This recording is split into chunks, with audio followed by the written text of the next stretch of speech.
And Nagosi, you may start now.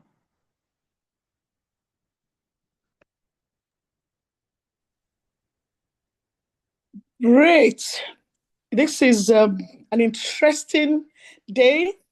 It's our maiden work from WIM Africa. My name is Ngozi Oyewole, President, Women in Management for Africa. And I'm very excited, and I welcome you all, today's participants, great speakers, and of course, our able moderator. I'm truly honored to welcome you all to today's webinar, Business Collaboration in the African Market. Opening doors for women in business. It is a privilege to stand before such a distinguished group of individuals who share a common vision for empowering women in the business landscape of Africa.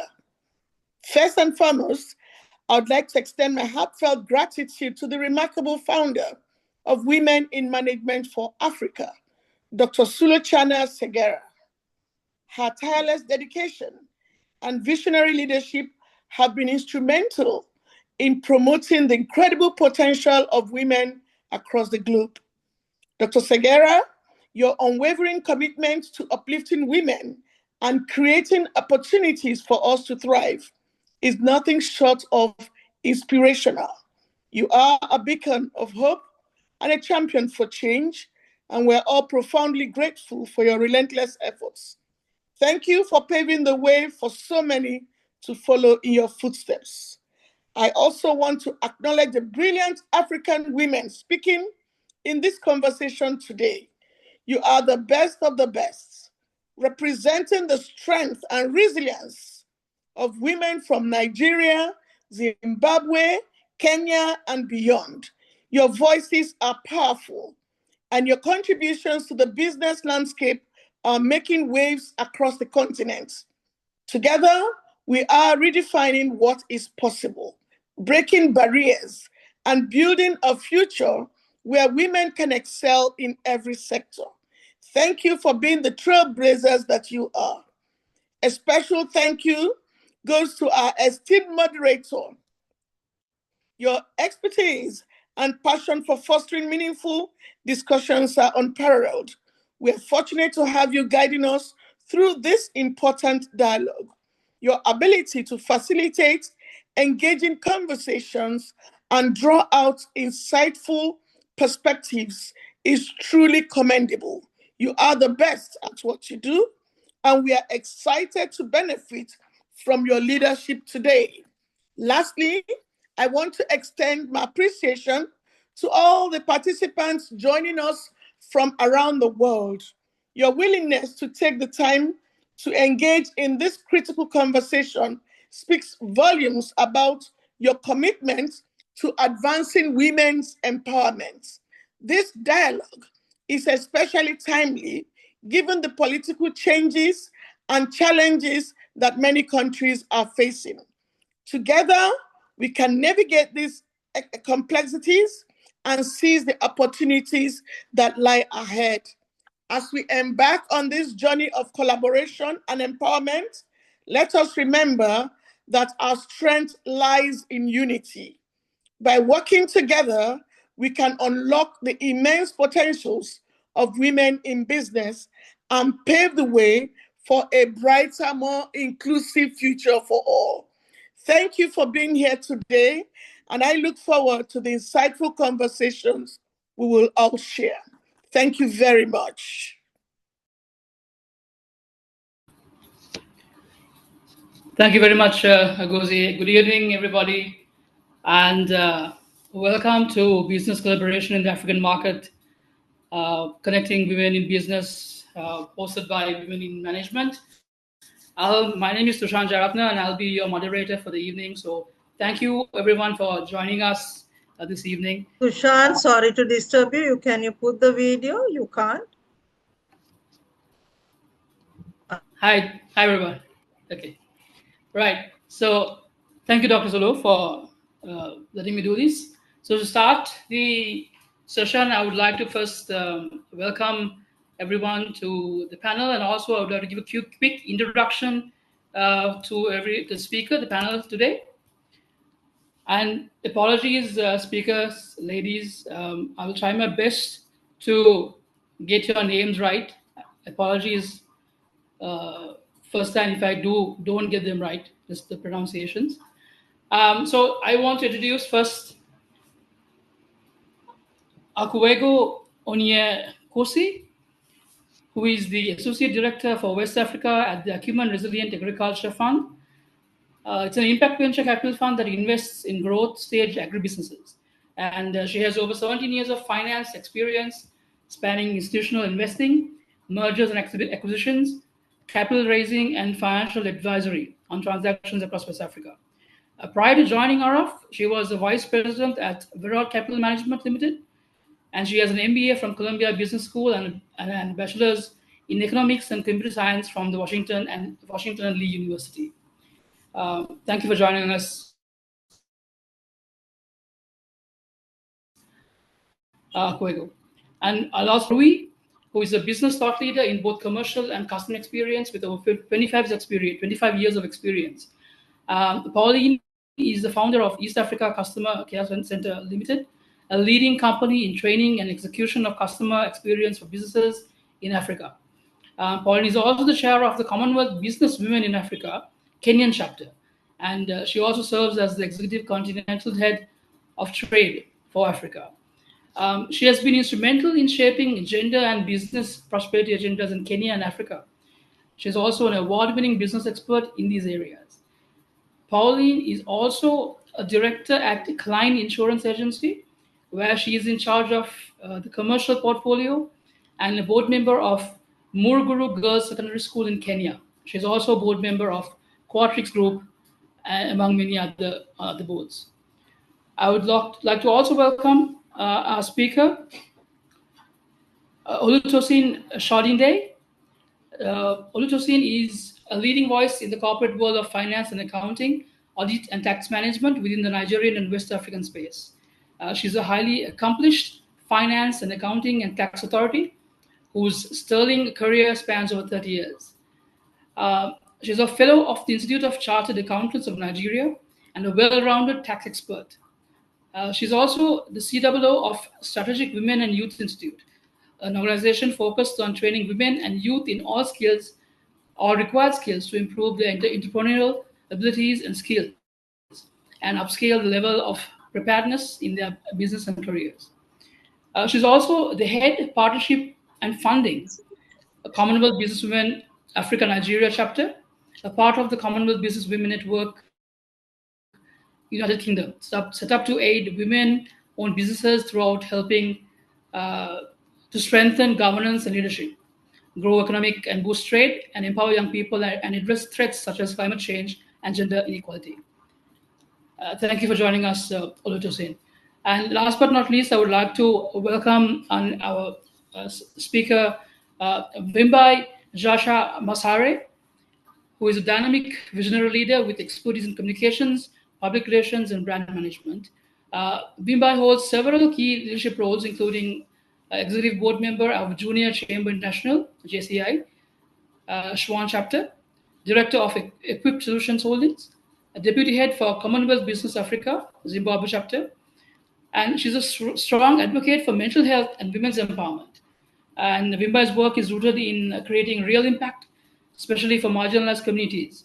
Her focus on African trade is not only about commerce, but also community transformation, capacity building, and ensuring no one is left behind in the continent's growth journey. So that is our panel for today, ladies and gentlemen. We could move on with the questions. Dr. Sulu, I think we'll start with the questions right away. Starting off, I would like to start with the questions. Start with a question for Pauline. I think Pauline is with us. Pauline, we would like to start with a question to you. And from your experience leading customer experiences transformation across sectors in Africa, what are the key cultural or service expectations that businesses must understand, according to you, when entering African markets? All right, thank you so much, Mr. Tushan. Like you said, Pauline is my name, and I'm an expert or a thought leader in customer experience. Let me just first explain what customer experience is to a lot of people. When you open a business, the way your brand is perceived, or the way customers view you, interact with your brand throughout their long customer journey, that the experiences at every touch point, the way you relate with them is very critical in making sure that your business thrives. And as you talk to customers and as customers are onboarded, the journey starts from the potential customer, what other customers are saying about you, what people talk about your brand. When, let's say, we are talking about WIM, what are the customers talking and saying about us? How do they expect to interact? What experiences did other people have around that? And the first thing that you look at is when you're expanding your business beyond even the ecosystem that you operate. In Africa, we are very diverse in terms of culture. So there are cultural nuances that you must actually work with or work around. So if I'm from Kenya, the way I relate with businesses in Kenya and the way I relate with my customers in Kenya, or the way they perceive my brand in Kenya, by the way I talk, by the way I take my product to the market, by the way I am creating those partnerships that I could get along with. It has to be actually very adaptive to the culture that is sitting in Lagos, the culture that is sitting in Accra. I have to look at the blocks, let's say like the eastern region. So that is one thing that you have to look at when you're looking at these businesses.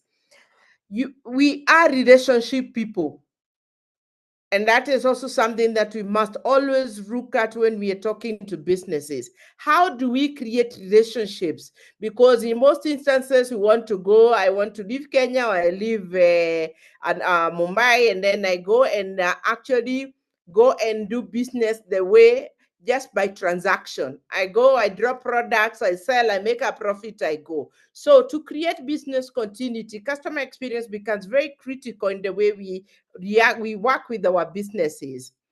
Now, the other factor that we must look at is how do we behave around one another? If you know different cultures, even the way you give a business card, some places you have to give using both hands, some places you can give with one. Sometimes, some places, if there is technology, we can just use the e-card. So you also have to take care of these small business issues that come along. I'll give an example. If you go to Egypt, the way you address people is very critical. If I'm a doctor, you must call me doctor. If I'm a professor, you must call me professor. If you come to Kenya and you just call me Pauline, I'm still cool with it. I'm okay. It doesn't matter. It doesn't affect our relationship. So that becomes very, very critical. So you need to be aware, emotionally aware. So applying a lot of emotional intelligence as you open your business in different cultures. Now, the other thing is to look at that whole diversity aspect. Africa, patriarchal. Sometimes you may want to address the persons in the room, but sometimes you have to be just cognizant. I'm not saying being biased, but you have to be cognizant of who is calling the shots. By the patriarchal aspect, you are a woman. You walk into a place where men will first look at you and then decide. So the way you carry yourself, the way you conduct yourself, the way you dress creates experiences that actually make sure as a woman you know how to conduct business. Am I talking about gender being impaired? No, I'm talking about the realities on the ground where my tone matters when I'm addressing men in a room, women in a room, and just being conscious of what cultures take preference where. Then you have to be diverse and you have to have localized expectations. When you go to a different area than what you're used to, the expectations that you carry cannot be just what you have been experienced. Perhaps your business have been doing very well elsewhere. You have to look out and see, how do I make my business as local as the area that I have gone to? Then you must also respect the people that you find doing business there. No matter how, you think maybe here they don't have technology, they are not as, as developed as you are. You must maintain those grounds of respect, and those are now some of the cultural things that we have to look at. Then to also have great experiences when you are taking your business out there is, who is influencing your business? You get, who are you partnering with in the regions that you are going to? So you have to have a selection criteria to know that you're getting the right partners.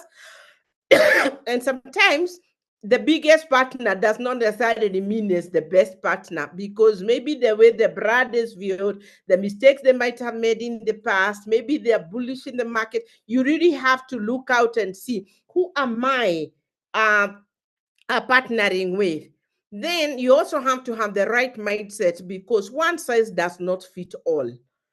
You come with the innovation, you have a very good business, you take it out there, it doesn't necessarily mean it fits all. So you have to tweak and become adaptable to the new areas that you are in. Other critical things that you have to look at is affordability. Perhaps some areas will be high margin, others will be high volumes. So you have to understand what kind of a business you are creating with, and what kind of affordability the people that you're looking out to. Then customer expectations. What do your customers expect? One of the things that you have to be cognizant about is that our customers now are very, very, very, diverse. And given like Africa, the population is very young, very, very discerning. They know what they know how they want it. So you have to package your product according to the customer. It's a youth-driven market. How do you then make your product, maybe which has thrived in another market, now thrive in Africa? And how do you have longevity for this product? So the other thing is to adapt to informal economies as much as we are doing what we do. So come up, you're leveraging on technology, but you also have to have hybrid models where you are actually saying, my business must be a hybrid model. How do I incorporate the informal sectors so that they actually benefit? What kind of short, even lower technology? I've seen a lot of, like in Kenya, a lot of people using WhatsApp. A lot of, you create WhatsApp group. A lot of people using Instagram to sell. So you really have to know, how do I incorporate the informal market? What kind of areas? And something I'll address in the next language. So maybe for customer experience, I'll talk about understanding what customers want. They want speed. You have to be cognizant of the language that they want to use. Other things will be, is it a cash or a money market? A virtual money market. How do you see, like in Kenya, if you are doing business in Kenya or Nigeria, a lot of money market, but some areas you go to and you find you cannot penetrate because the mobile money market is not that well developed, or card, the penetration of card, particularly let's say in Africa, will be very low. Then even how sustainable is your model in a different region? The talent that you find on the ground, you have to localize a talent and build capacity in some areas, or even catch up because some areas are more developed than you. So those are some of the things I would talk about in the areas. Then you also have to be industry specific. Are you in banking? Are you in manufacturing? Where do you source your raw material so that you can actually have a good brand where people feel, if you are bringing everything prepackaged, or are you going to source for raw materials? Am I going to Ghana to get shea butter? Will I have it processed there, or am I importing the raw materials? So these are some of the things that you consider, even from creating experiences and creating a brand that actually resonates with the people around you. Thank you.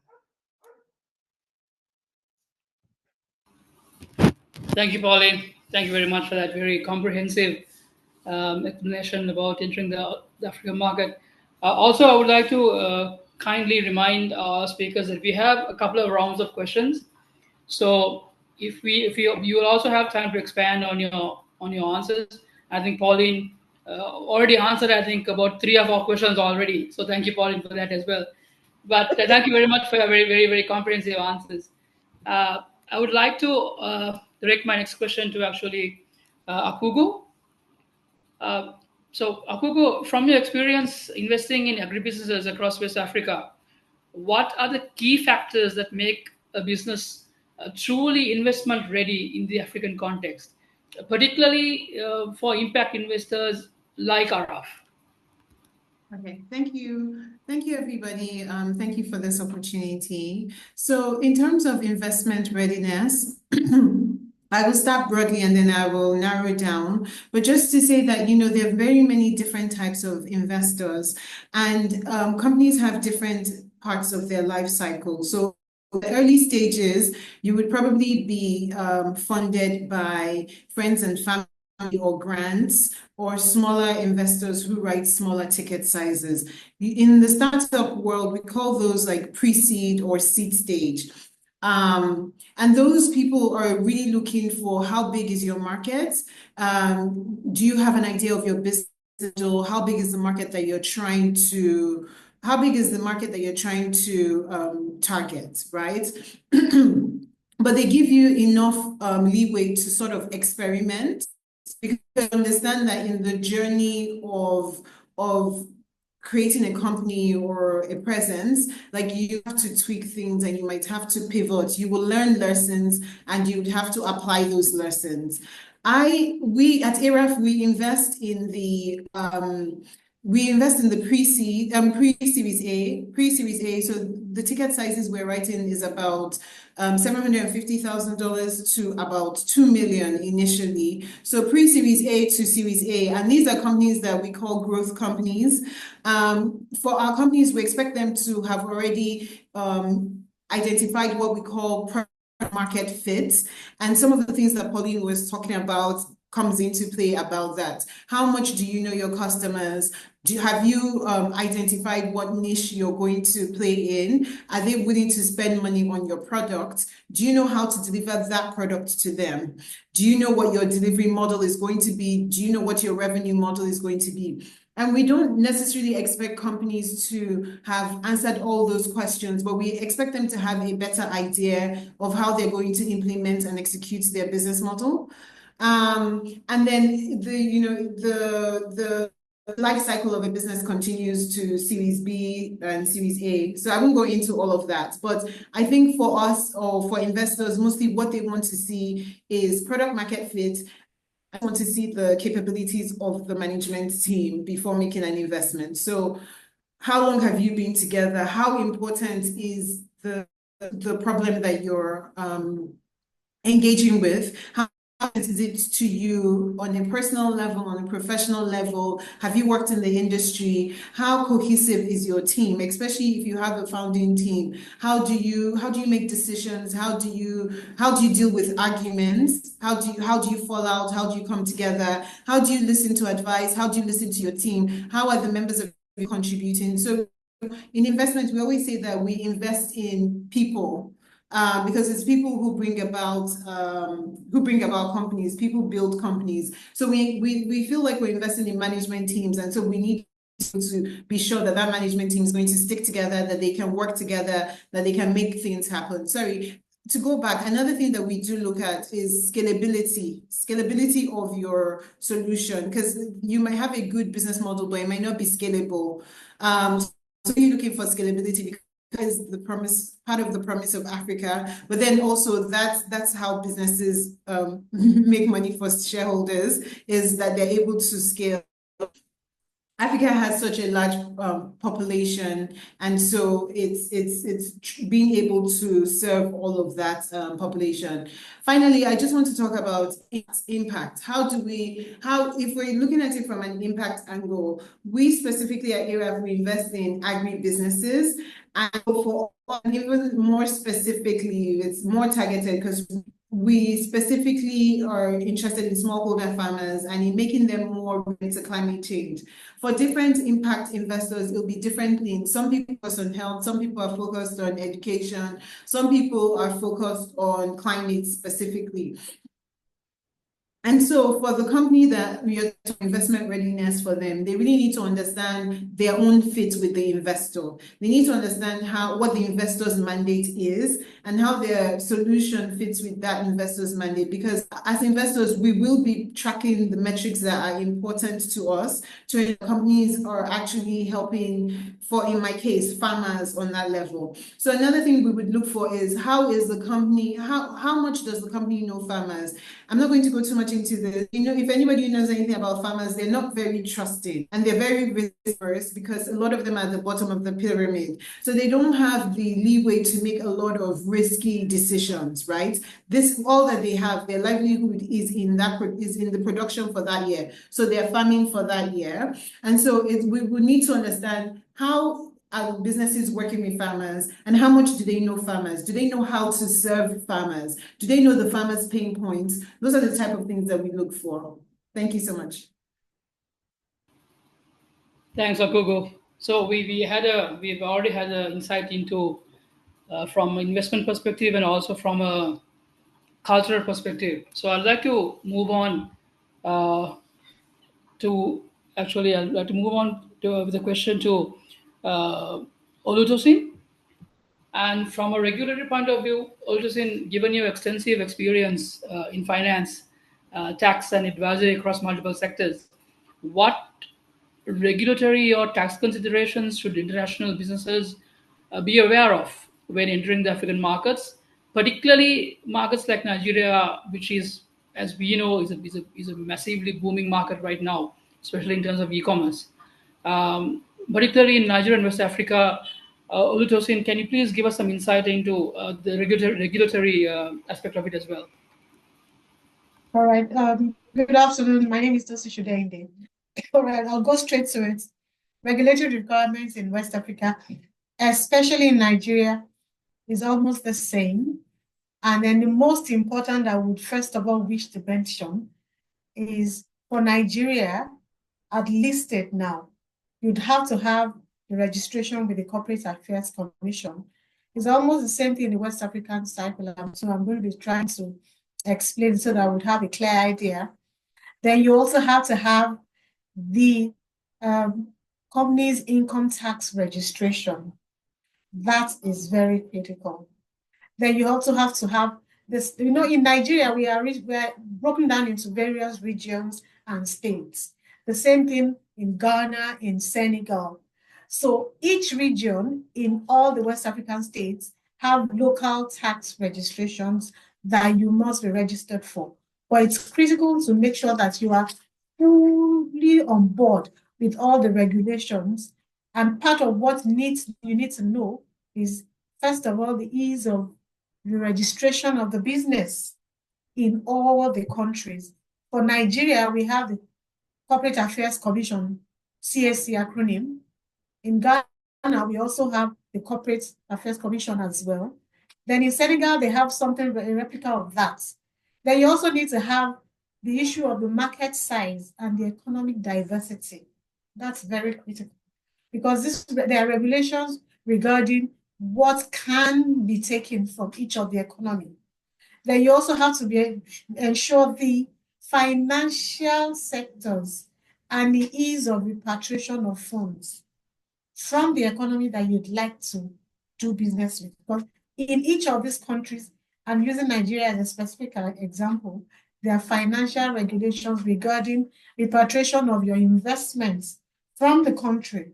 You must be aware of all these requirements. In Nigeria, you have the CAC, you have the income tax, which is broken down into the Federal Inland Revenue Service, the federal level.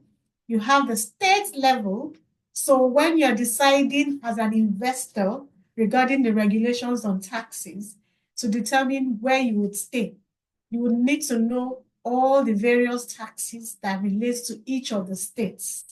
In Ghana, for instance, it's by region. So you need to know what belongs to what, so that you'll be able to have the better perspective on where to locate your business.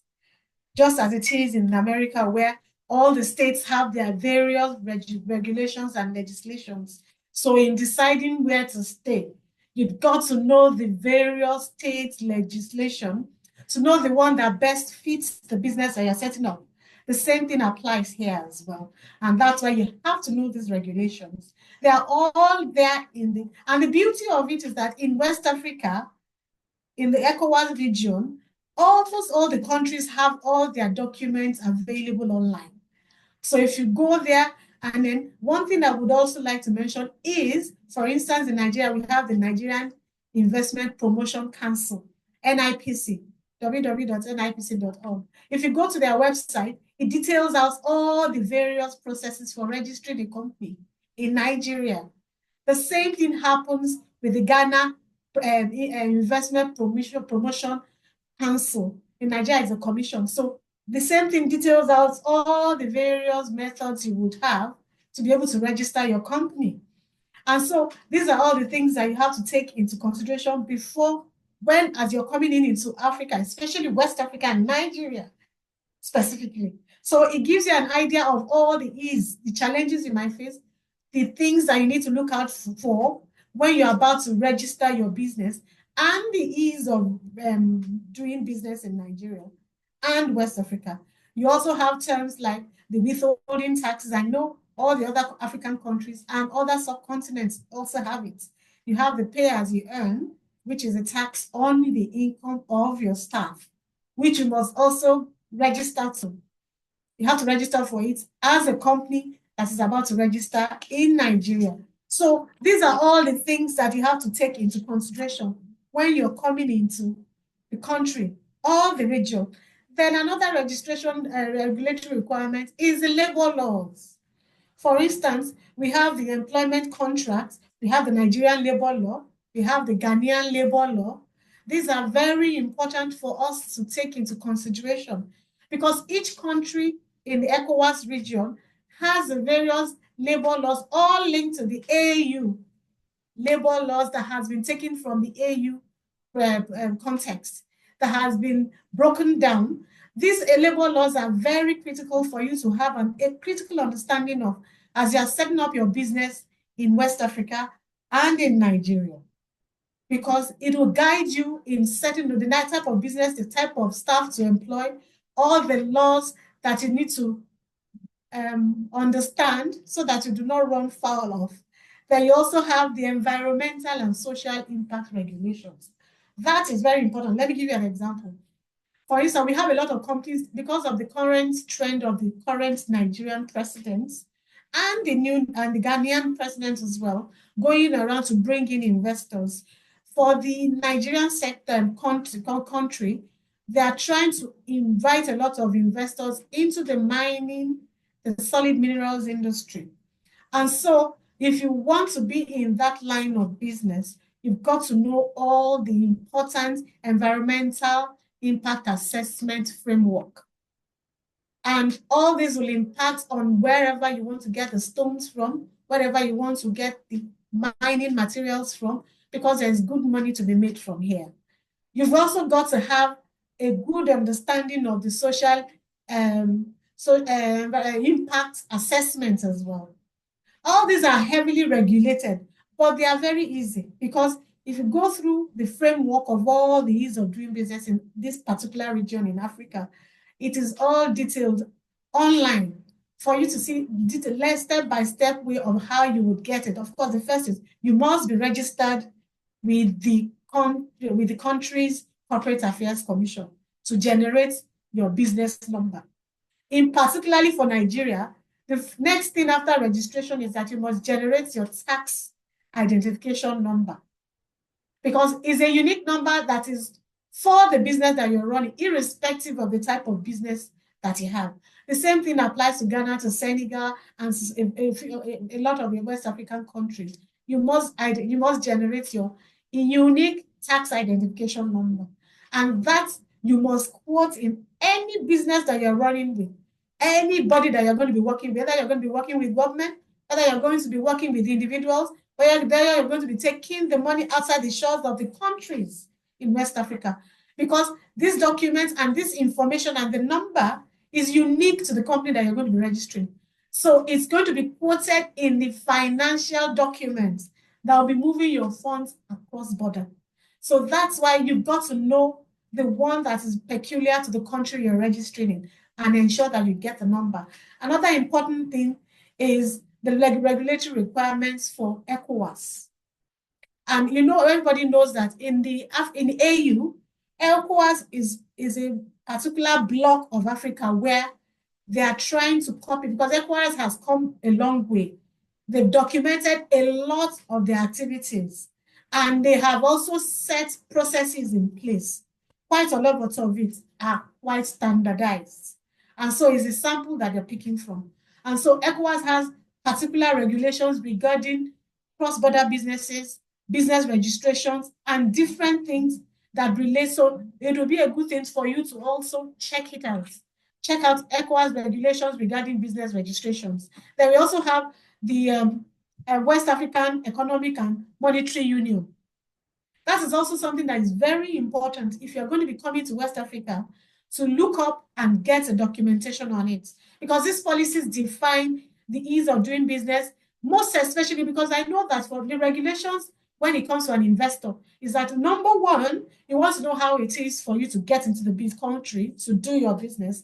Then number two, you want to know how easy it is for you to move your funds, all the values out of the country where you're doing the business. So that's why it is important for you to get a copy of this document online. They're all online, and ensure that you adapt it and understand it very well.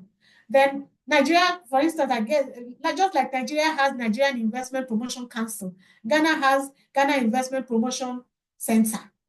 So all these are things that you have to look out for and look at when you are registering your company in West Africa. And it's quite important for you to do it. Then there's also data protection compliance in Africa, in West Africa, especially Nigeria. In here, you can register or you can get all the data regarding any business that you want to do in any sector that you want to deal with. It also helps you to check history of people who have done done some of the businesses that you want to go into. And then, because some of the countries that challenges we have heard and come across is that when people want to invest in a new business in a new country, data, especially in Africa, is part of the challenge that they always come up with. But we know that sectoral data is now available. We can speak authoritatively of Nigeria and Ghana, and even Senegal. Sectoral data is available. So you need to look it up and ensure that you get the data regarding the business that you want to go into. Then you also have some licenses and permits that are specific to industry.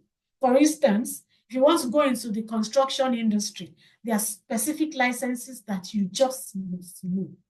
You just must look up and to make sure that you have it. Then you also have the banking and finance sector. You know that in Nigeria now, in the West African community, we are very big in fintech now.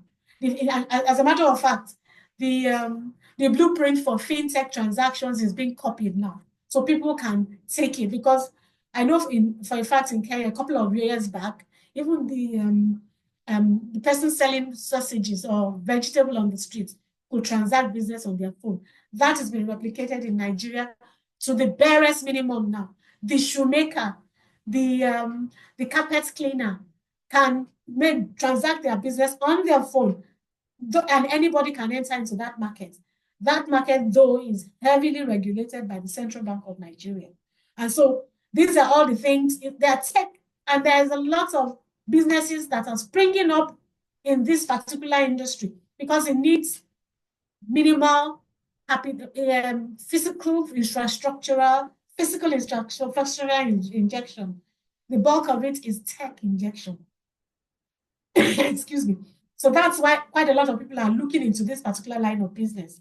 And then you have the telecommunication business as well, which is also booming. We have the MTNs, we have the V mobiles, we have all of them that are now in the West African coast. And so we have the Nigerian Communication Commission, we have the Ghanaian Communication that are also heavily regulating this. So these are all the regulatory requirements. The pharmaceutical and the health sector also have the Pharmaceutical Council that are regulating them and ensuring that they comply. And I know this for a fact because I know for a fact that they go from time to time. They have to pick up the license. They also review their quarterly reviews, their monthly reviews, their annual reviews that must be done for all these regulatory permits to continually be renewed so that you can continue to do business. And all this is also in place just to ensure that the ease of doing business in West Africa and in Nigeria is top notch. And when we come to taxes, taxes have now been simplified. As a matter of fact, taxes in Nigeria has been tech. It's been carried into the tech level because on your phone, you can now file your taxes at anywhere in the world. So you are not location bound for you to comply. So the ease of compliance has been made very easy, both for the states and for the federal at the federal level. And then we now have something called the Joint Tax Board. They have something called the tax justice system in Nigeria, which simply just helps everybody in case you have any complaints of compliances, where you can sort it out. In Nigeria, for a fact, in the Federal Inland Revenue Bureau, we have the gender desk, where any issue that has to do with gender is also treated. So just to tell you that the Africa that you used to know is not the same Africa that you know anymore. We have moved forward right from the AU and the after rollout in 2021 that has now been shared block by block in the African region. So I'll stop for now, moderator. For that. Thank you, Oltosin. That was also a very comprehensive, because we understand Africa is such a large market and you need a very high level of governance and regulation in order to carry on business in a meaningful manner. And like you said, a sustainable manner. That's why all the checks and balances and audits needs to be done very, very frequently. So thank you very much for your insight. I'd like to quickly move on to our next question. And so we've had inputs from the investment, the regulatory, and also the cultural aspects. So we will also like to have the Bimbai, as you know, you're into a lot of into the social aspect of things. So Bimbai, your question for you is, how can businesses entering the African market move beyond profit-driven models to truly embrace purpose-driven strategies that empower women, youth, and communities on ground and grassroots level? Okay, good afternoon. Well, it's afternoon in South Africa right now. Thank you very much for the opportunity. To answer your question, sir, I believe that as businesses, I'll speak as a business because I am trying to grow a business at the present moment. I believe that as businesses, I think we need to get into a space where we begin to see Africa not just as a market.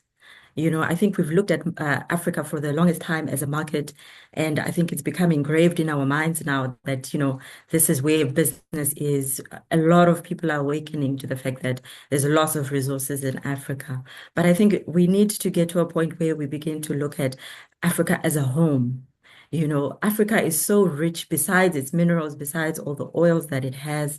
It's so rich with people. It's so rich with culture. It's so rich with so much potential. And I think to truly make a difference, we need to be able to listen to the needs of the local communities. We need to be able to partner with grassroots leaders. You know, these are the people that are on the ground. They know what's happening. They know the struggles. We need to really pay attention to their challenges, to their needs. And then we need to also develop a mindset of investing in long-term impact and not just short-term profits. Because when businesses create opportunities for women, for young people through training, employment, mentorship, we don't just grow an economy, you know, but we then grow trust, we grow loyalty within the entire atmosphere. And so I think purpose should always lead profit. And if we run it that way everybody wins. So I'll explain that further in essence to say the heart of a business, right, should, instead of focusing on the profits, of course, we all want to make a profit. We all want to make sure that we're earning a living at the end of the day. But I guess we need to ask ourselves questions like, how can this business serve? What problem does it actually solve? Who does it empower?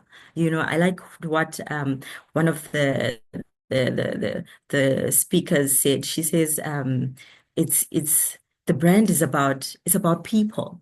If we can understand that brand is about people, and then we will learn to serve people.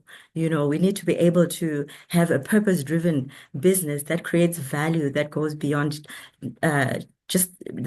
product, and it also goes beyond service.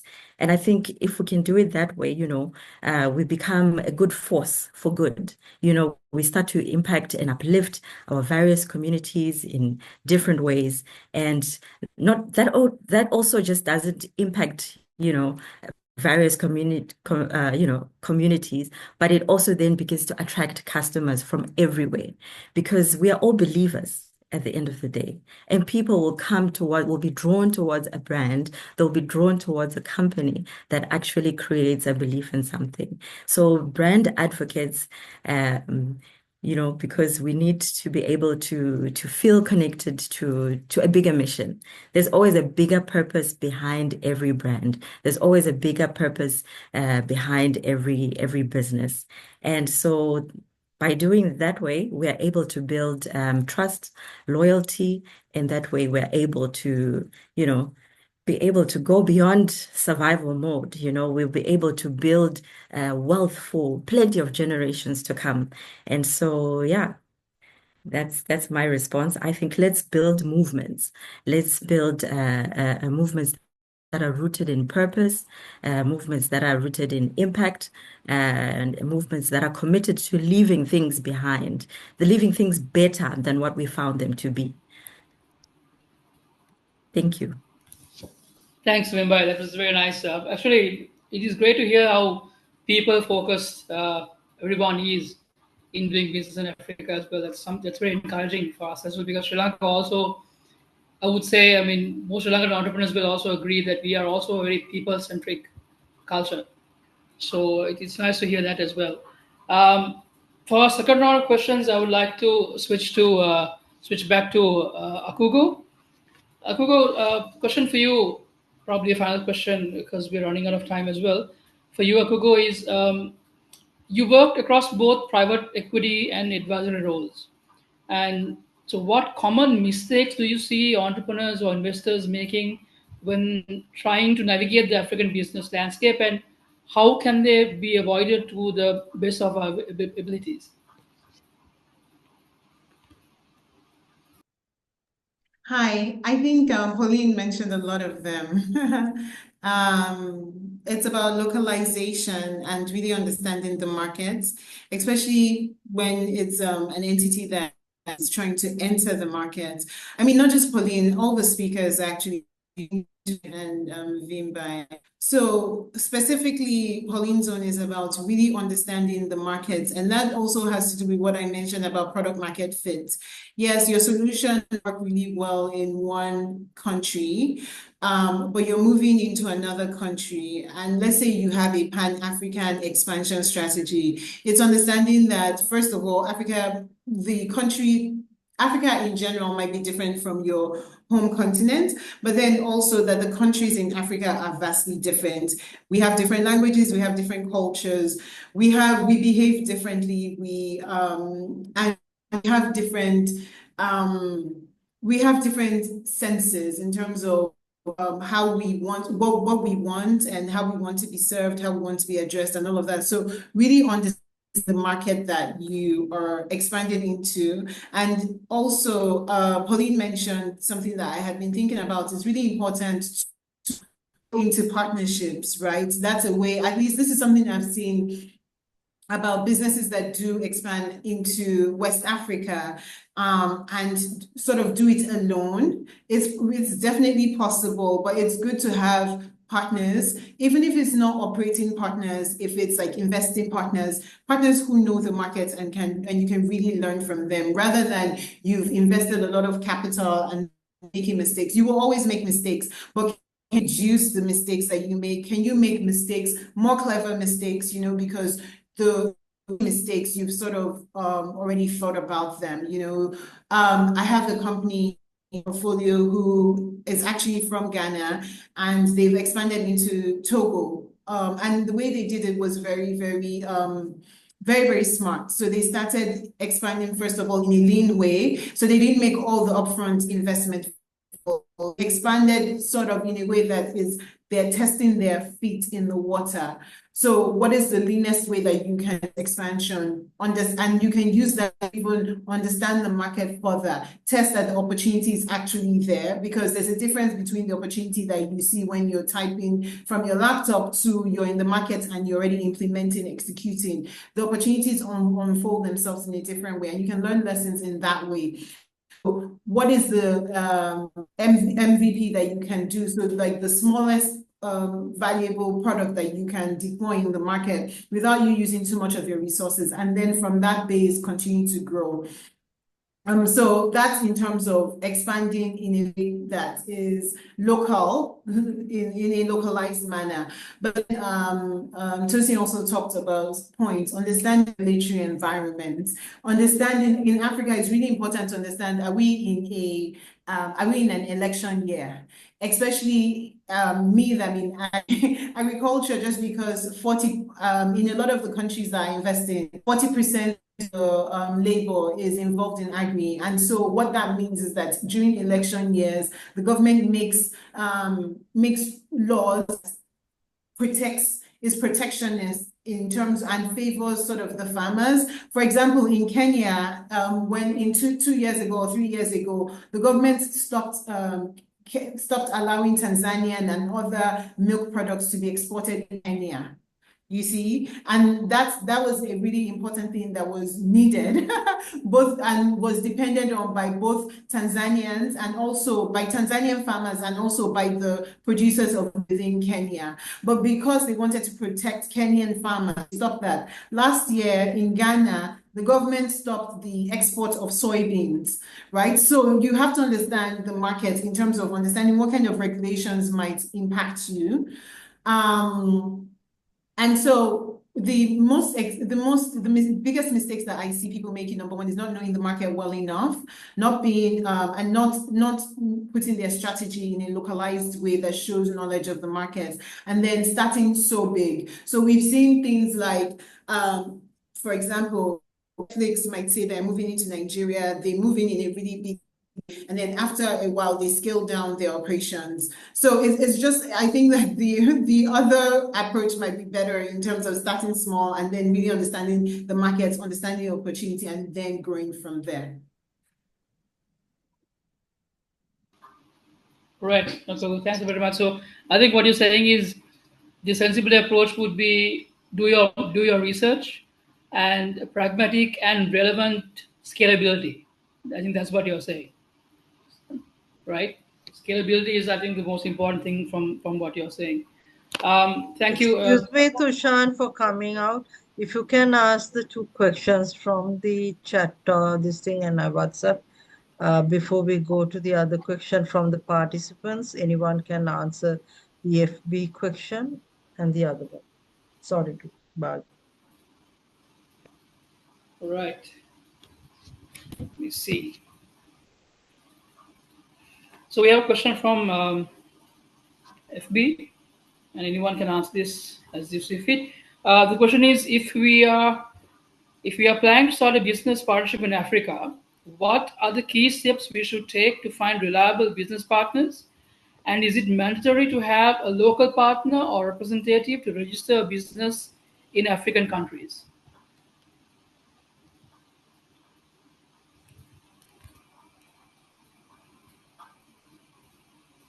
Anyone can answer? Who can? I think Olutosin might be able to give us some. Yeah. Yes, I'd like to answer the question. Thank you for asking again. Well, it's not mandatory for you to have a local partner in the country. It depends, really. That's why it is critical, just like Akudo just mentioned now. You've got to understand the terrain of the country you're about to enter. Some countries have rules where you must have a local content, a member of, say, a citizen of the country in your board of directors before you can register. This used to be the story for Nigeria a couple of years back. An expatriate cannot, a foreigner cannot come and set up a company in Nigeria. You must have a local member. You must have a citizen of the country as a registered member of the board before you can register. But that has been changed now over the years through the board for the ease of doing business. So that's why we need to look at this. So please, for every country, you've got to know the regulations for the country for you to be able to register and do the business. So directly answering the question, depends, the country dependent. Thank you. Thank you. I think I can also come in. This is Pauline.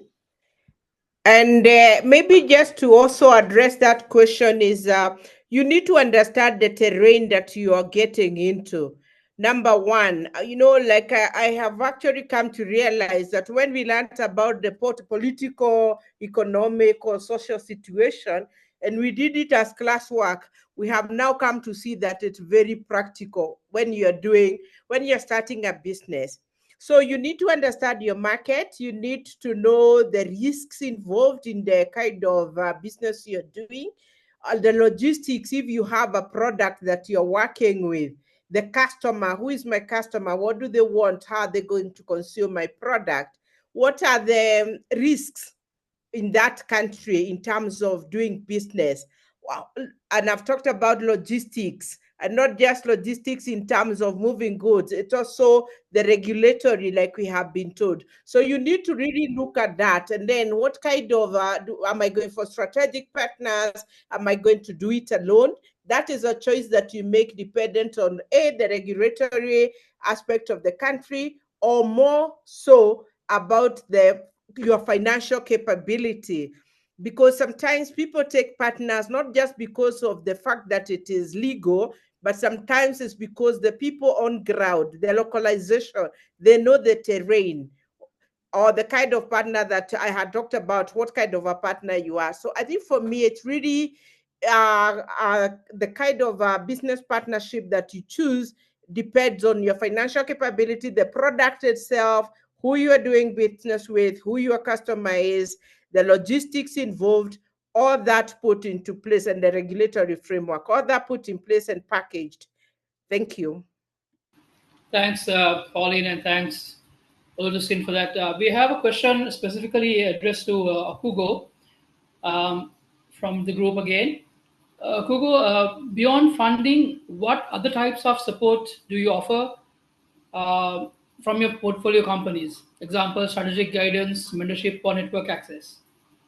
Yeah, I responded to that also on the chat, but there are very many. A lot of the companies that we invest in are really young companies, so we have to help them to improve their control environment. So, for example, we have to help them improve their corporate governance. So that's like establish a functioning board. Then we have to help them improve their control environment. So in terms of their financial control, sometimes it might to change their auditors, sometimes it might be to hire a CFO, just to be sure that there are no leaks in the business. Then the board itself is for helping the company be more tighten their strategic decisions in terms of a lot of companies, in the early stages, they don't have that rigor in terms of having board meetings, being accountable to a set of advisors, and having to defend the decisions that they want to make. A lot of times they just make decisions that the founders want to make. And sometimes they don't have that strategic rigor or analysis behind it, right? They might be going based on gut feeling rather than documenting the opportunities that they see, and trying to capture what the opportunities are, and then also even what the potential risks are going to be and how they're mitigating against those risks. So that's one of the things you see running through most of the companies. Beyond that, we provide companies with strategic guidance, even operational guidance, connecting them. We also connect them, depending on what their strategy is, we might connect them to companies that can help them. We connect them to debt providers, other equity providers, banks. We can connect them to banks in terms of like if they want to get financing for their farmers. Once one of our companies wanted to do this large irrigation project, so connected them to an irrigation specialist out of Israel. We've connected our companies to, I mean, the list is endless, like technology providers can help them to build out their Internet of Things solutions or build out their technology platforms. We've connected our companies to a consultant who helps them to get organic certification and ISO certification, which helps them to be able to increase their prices because organic products have higher prices, so they can get higher margins. And so, but sometimes, you know, the founders that we're dealing with, the only experience that they might have might be with their specific company that they've grown. And so a lot of, sometimes they might need like executive coaching. We can connect them with executive coaches that can just help them in like their presence, in terms of managing a company, in terms of being a better manager, being a better leader. And let me see what else I wrote. But beyond that, just give me 1 second.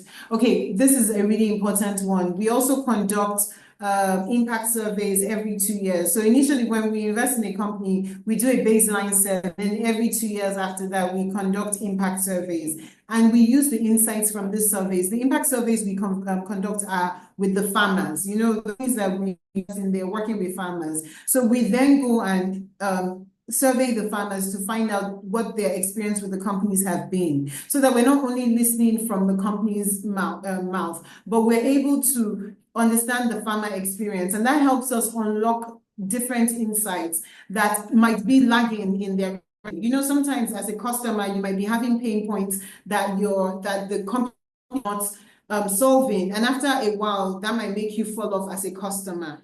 So we try to do these things beforehand, just to understand whether the farmers are having a good experience with the company, if the farmers are having a bad experience, and we use those insights to help us tailor and improve the company's business model. So those are some of the ways that we help our portfolio companies. Thanks, Ogogo. So because Pauline and Otosin answered a lot of questions which we had lined up for them already, I have just one more question lined up, and that would be to address to Wimbai. So Wimbai, final question before we go to the Q&A is, many women-led and youth-led initiatives face systematic barriers to scaling across African markets. What strategies or mindset shifts do you believe are essential for overcoming these barriers and creating sustainable impact-driven businesses?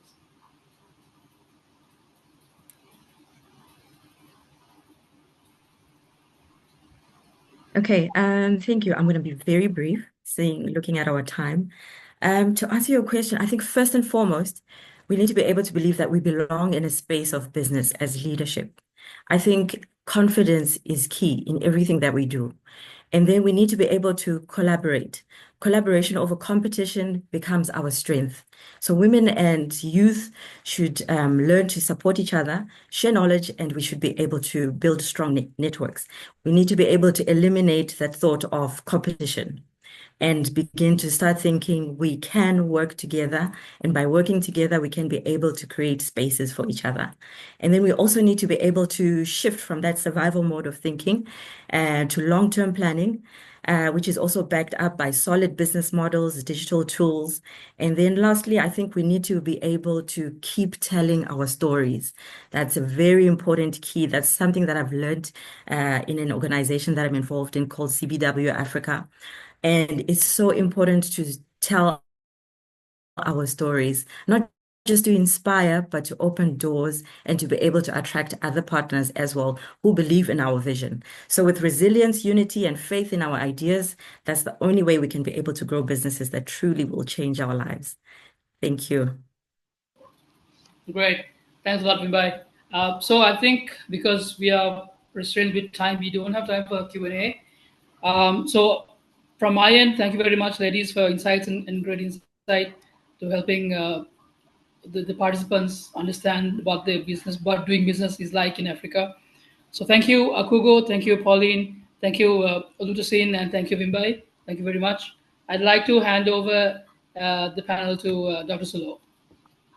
Thank you very much, Tushan, and the speakers, and my friend, sister, and Agozi for a brilliant session. I think it was very insightful. I'm so sad that we had to limit it to 1 hour because the time difference in many countries are different. Now it's 8:30 and some countries it's nearly midnight. So I have to ensure that I put the time limitation. So the participants who are here, if you are looking for a collaboration, I have put the email here, write to us. We have our chapters in 7 countries, and also we have programs where we do business matchmaking. We can help you. But business matchmaking, we have twice a year online.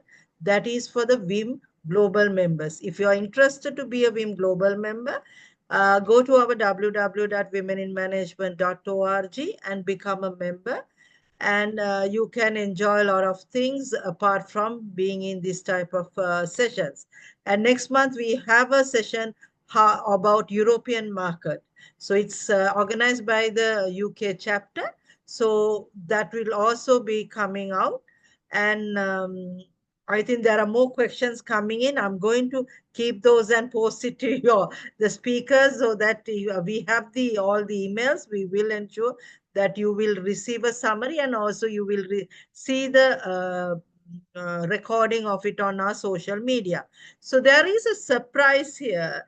So if any of the participants or speakers do a very innovative social media post tagging women in management, you can receive, there's 3 these things we give. You can receive this handmade Sri Lankan origin bag. These are made by our rural women, so it can be yours. We are selecting from the social media 3 of our participants who does a very innovative, creative social media post. So if it is you, and we will be seeing it, and you can share it in our email, then we will share it and you can be the winner of this. These are done by our rural women and very authentic, and this is pure Sri Lankan handmade bag.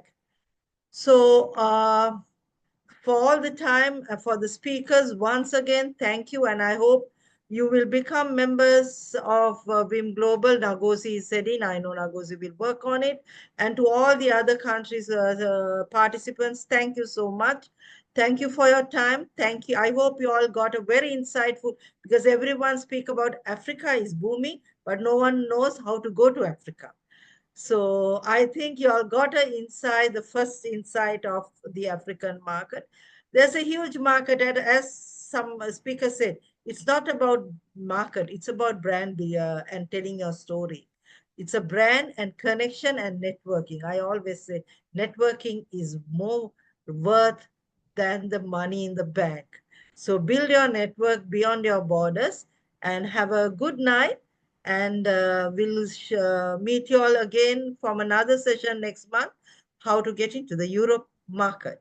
Thank you very much. You can leave your comments in the group. How do you Thank you, everybody. Thank you for coming. Thank you so much. Thank you. Thank you. Thank you. There's business in Africa. Thank you. Bye. Bye.